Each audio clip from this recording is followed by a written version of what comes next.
Mr.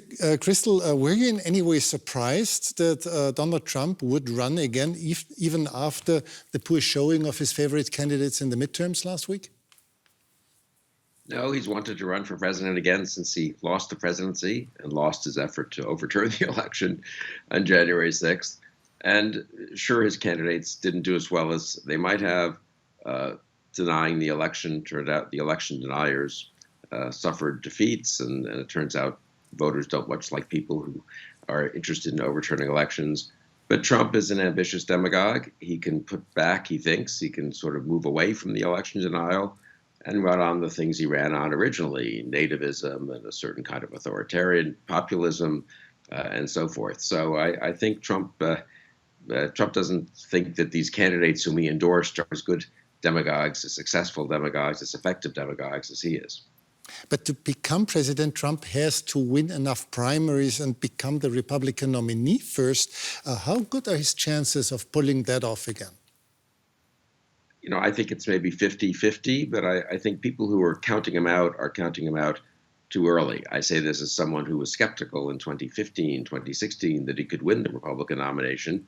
It was very much out of the tradition of American politics, really, and of the Republican Party, which had nominated governors and former vice presidents and senators like John McCain, you know, very establishment-oriented party, really. And Trump came from nowhere and surprised and won. But he won, and then he won, of course, renomination. He won the presidency and won renomination really unchallenged in 2020, lost the presidency, but pretty close race. So from his point of view, you know, he's the most effective Republican presidential candidate in the last 15 years. And a lot of Republican voters will think that too, I'm afraid. I wish he were weaker than he is. Now, DeSantis will challenge him, and it'll be a competitive race. I mean, Trump is not a prohibitive favorite, but he's not, you know, I wouldn't count him out at all. But let's get to DeSantis a little later.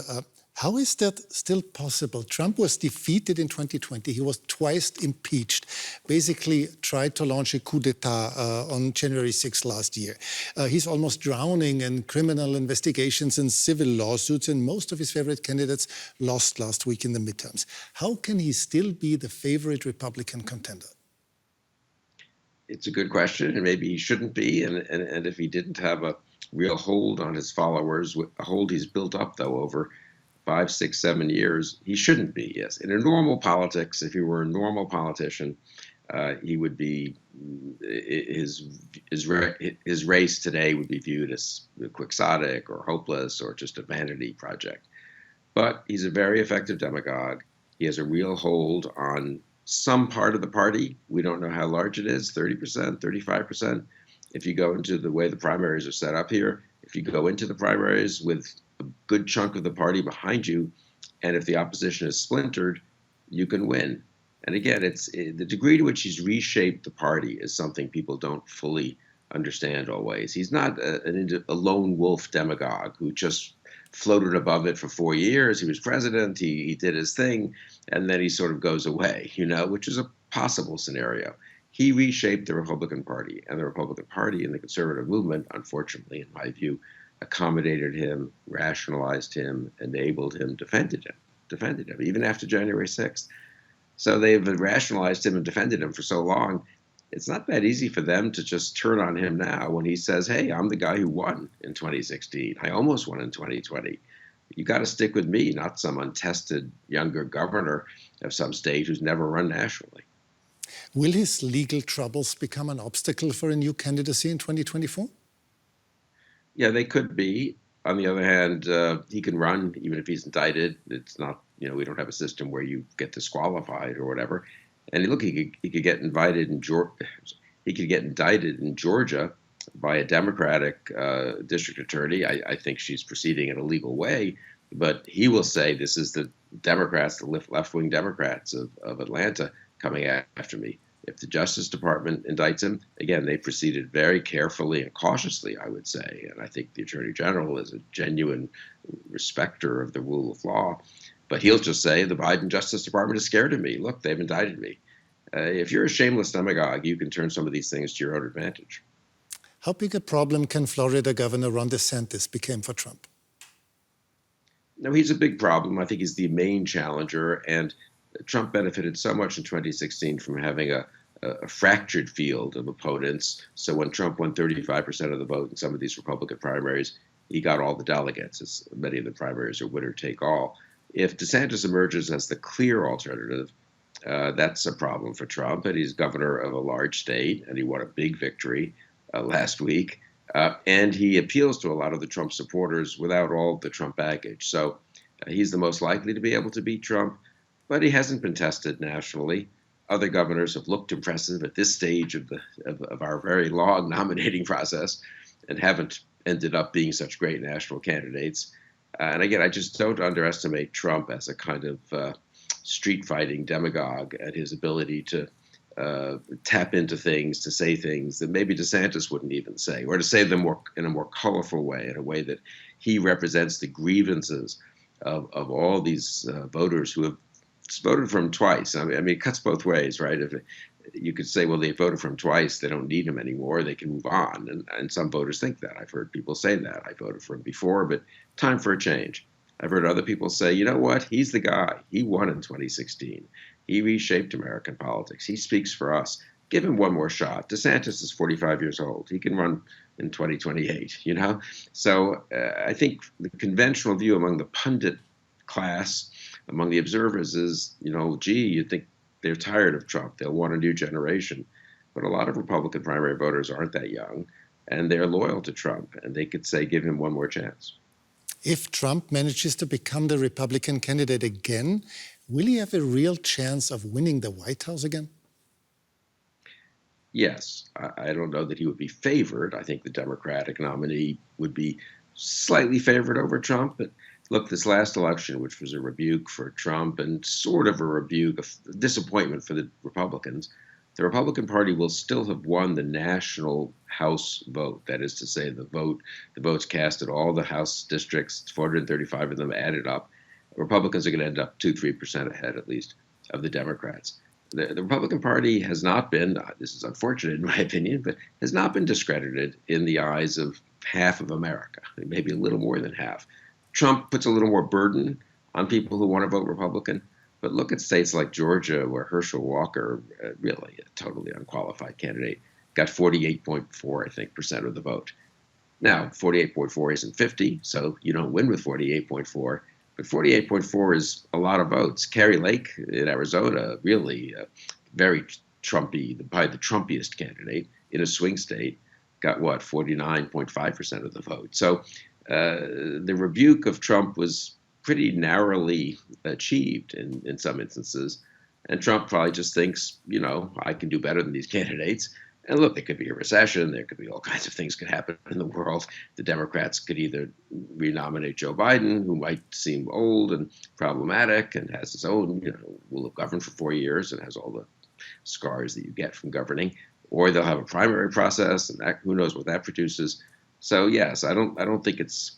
I'd bet a little bit against Trump at this point, but it's unfortunately not out of the question. You've been a leading Republican voice for decades, and you're still one of the most outspoken critics of Donald Trump.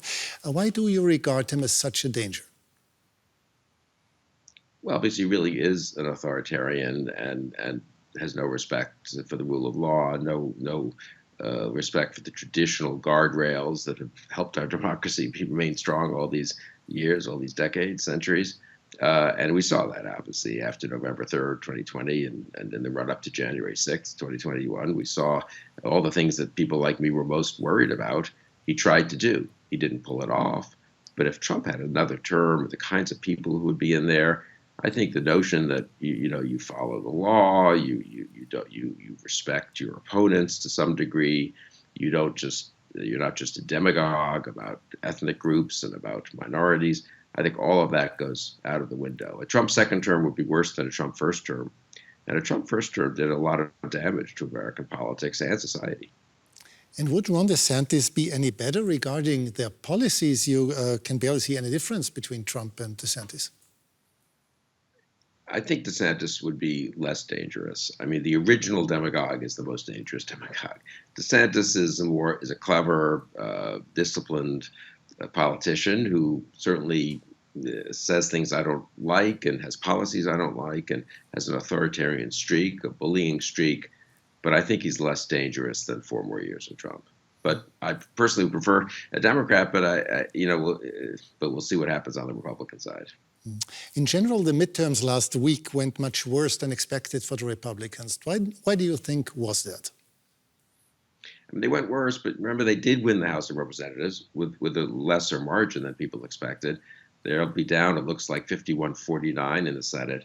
I do think some of the coverage is exaggerated, how much of a rebuke it was to the Republicans. It was a rebuke, but it wasn't a repudiation.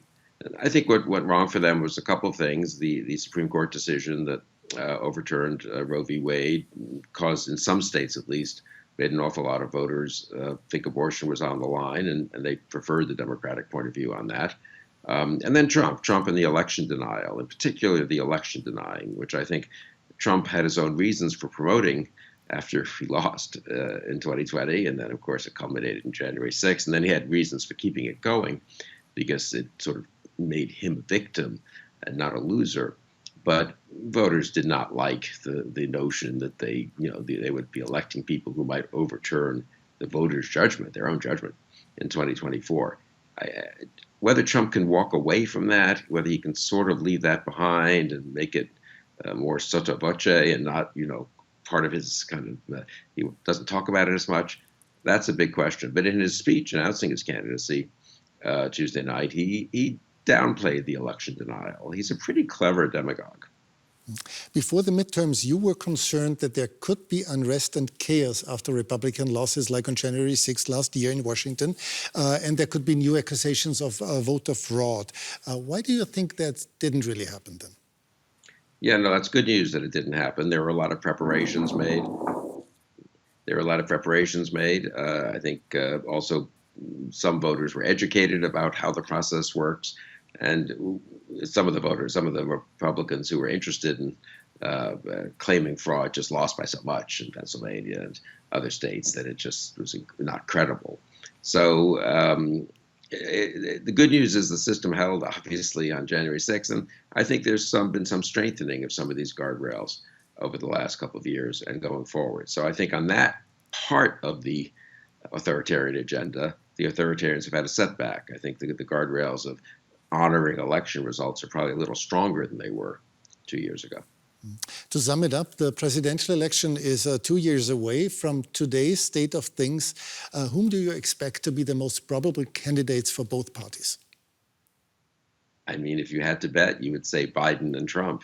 And if you step back and say, really, we're going to have a 82-year-old running against a 78-year-old and the same people who ran last time when people want change, and there's a good generation of people to take over on both sides, you could argue. It's a little surprising that, but the system may produce change, but we may end up with Biden against Trump again. And if it came to that, who's going to win? I think Biden, but it was pretty close last time, and I suspect it'll be pretty close this time again. And of course, who knows about recessions and all kinds of other things that could happen. Incumbent presidents have the burden of, carrying the responsibility of actually governing for 4 years. Mr. Kristol, thanks so much for your time. My pleasure.